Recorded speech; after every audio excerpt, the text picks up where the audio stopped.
مرحبا يا شباب في برج جلطة.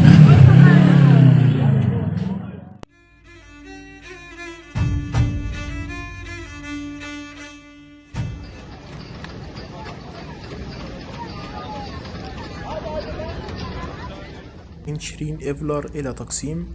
ركبنا التاكس وكانت الأجرة 47 ليرة. الطريق تقريبا أخد وقت ساعة إلا عليكم ربع. ورحمة الله وبركاته وأصدقائي الأعزاء، إحنا دلوقتي وصلنا ميدان تقسيم. هناخد جولة جميلة فيه مع إننا على الله، إحنا جينا على الله.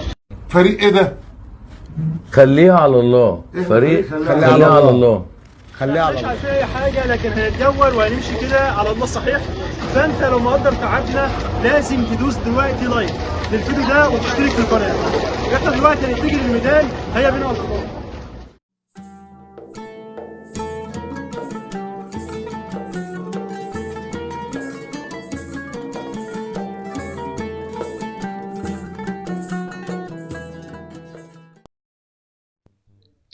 دخلنا شباب دلوقتي شارع الاستقلال. واضح كده ان الشارع ما شاء الله جميل، وهو مركز تجاري كبير عالمي موجود فيه البراندات العالمية. بداية الشارع متواجد كمان سكة الترماي الأشهر في اسطنبول، ترماي تقسيم. السلام عليكم ورحمة الله وبركاته يا اخواتي. احنا دلوقتي في شارع الاستقلال. الشارع ده جميل جدا، وكمان في مراكز تجارية عالمية، وفي حاجات كتيرة حلوة جدا. فان شاء الله في الفيديو ده هنظهر لكم كل المتواجد في الشارع لحد النهاية. خدوا كده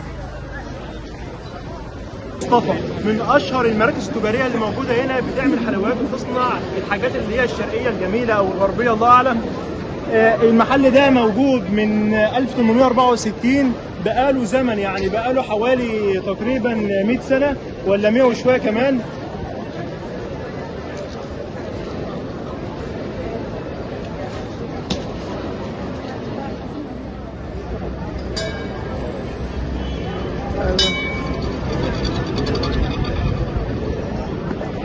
يا جماعه الراجل، الناس هنا تحس ان هم صراحه بيستغلوا المواقف. الذره كان بره ب 30 ليره، هنا ب 50 ليره، مش عارف ايه السبب يعني.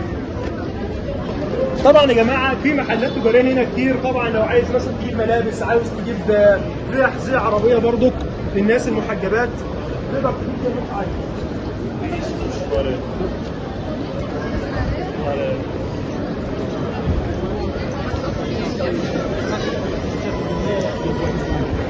طبعا يا شباب لو انت محتاج تغير دولار او تغير يورو، فبرضه بيكون في صرافات شغاله تقريبا لحد الساعه 12، وده سعر الصرف دلوقتي الدولار ب 33.7.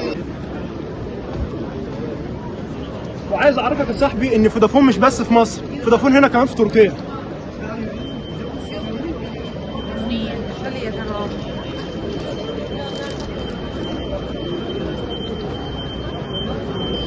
وحابب اقول لك يا صاحبي ان احنا تهنا كمان ومش عارفين احنا رايحين فين.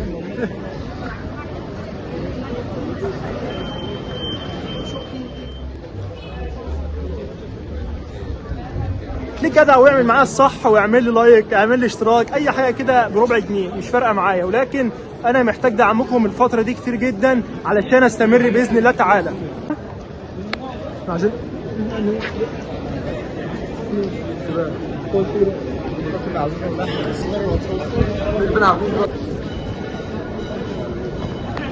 اشهر الحلويات هنا في تركيا هي الحلاوه دي، ومن اللي يهمني ويخصني ان انا الاقي علم بلد هنا، والاقي علم الدول العربيه هنا، وكمان في كتابات عربيه في كل مكان. فده ملائمه لاي سائح عربي ان هو يجي تركيا.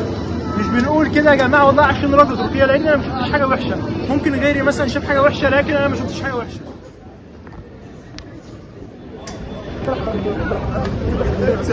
لا نازلين وتصوير حوزات مش عايزين صوت. دلوقتي يا شباب هناكل. طبعا هنجيب سندوتش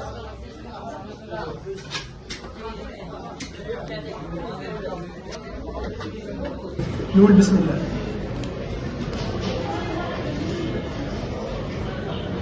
جميل. الترماي ده طبعا بياخدك من اول الشارع لاخر الشارع. هو وسيله جميله جدا بتخليك تبص على كل المراكز التجاريه الموجوده هنا، وكمان منها بيسهل عليك الحركه. يا جماعه وصلنا اخيرا لبرج جلاطه او جلاطه زي ما بيقولوا. لو وصلت لحد هنا فانت بطل وشجاع وانا بحييك.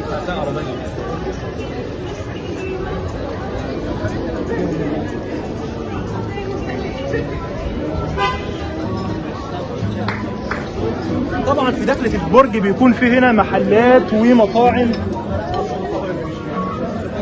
مالكاش دعوه بالحاجات اللي بيشربوها.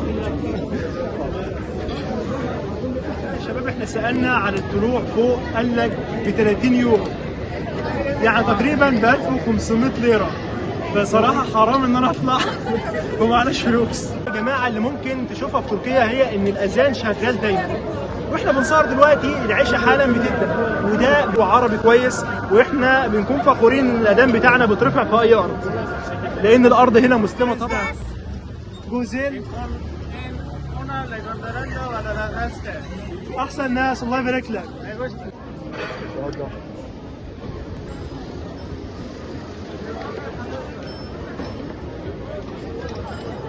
اتمنى يا شباب تكون الجوله عجبتكم، واتمنى ان تكونوا استمتعتم معايا في الرحله الجميله ديت، واتمنى انكم بجد بجد تدعموني.